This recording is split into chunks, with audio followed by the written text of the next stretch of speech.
जब तक दुनिया में वीडियो वगैरह है, विजुअल है, उनको याद रखेंगे। और मैं आप सबका भी बहुत शुक्रगुजार हूँ कि आप सबने बहुत दुआएं की, और इमरान भाई का भी बहुत शुक्रगुजार हूँ, उन्होंने बहुत बहुत कोशिश की। सारे इंतज़ाम बहुत अच्छे हुए, एयर एम्बुलेंस वगैरह सब कुछ हो गया। और जब जो रब के हाथ में वो रब के हाथ में, तो आप सब दुआ करें कि रब उनकी रूह को बस अपने कदमों में रखे। रब रखा। Thank you. इट्स योर दिलेर मेहदी। दोस्तों, आज महान हास्य कलाकार, एक्टर, ह्यूमैनिटेरियन उमर शरीफ साहब के इंतकाल के बारे में सुनकर बहुत तकलीफ हुई, बहुत दुख हुआ, बहुत मन उदास हुआ।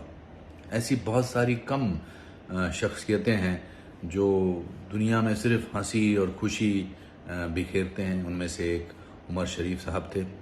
मेरी मुलाकात बहुत साल पहले उनसे लंदन में हुई थी और बहुत अच्छा लगा था मुझे उनसे मिलकर। बहुत ही गर्मजोशी से मिलते थे, बहुत ही उनसे कुछ सीखने को मिला, टाइमिंग के बारे में, कॉमेडी के बारे में। मेरी कंडोलेंसेस उनके सारे फैंस के लिए, दुनिया भर में जो उनके फैंस हैं, और उनके परिवार के लोगों के लिए। मैं ऊपर वाले से प्रार्थना करूंगा कि उनकी हंसी और उनके इस खुश मिजाजी अंदाज को दुनिया में बांटते रहें और उनको अच्छी चीज़ों के लिए याद रखें। किसी के जाने का दुख तो होता है, लेकिन किसी के जीवन का जश्न मनाना कभी कभी ज़रूरी है। और मैं वाकई उदास हुआ उनके करोड़ों फैंस की तरह उनके बारे में सुनकर। बहुत सारी उनकी कॉमेडीज़ देखी हैं, बहुत उन्होंने हंसाया है, और जो इंसान दुनिया को हंसाता है वो दुनिया के जहन से कभी जाता नहीं है।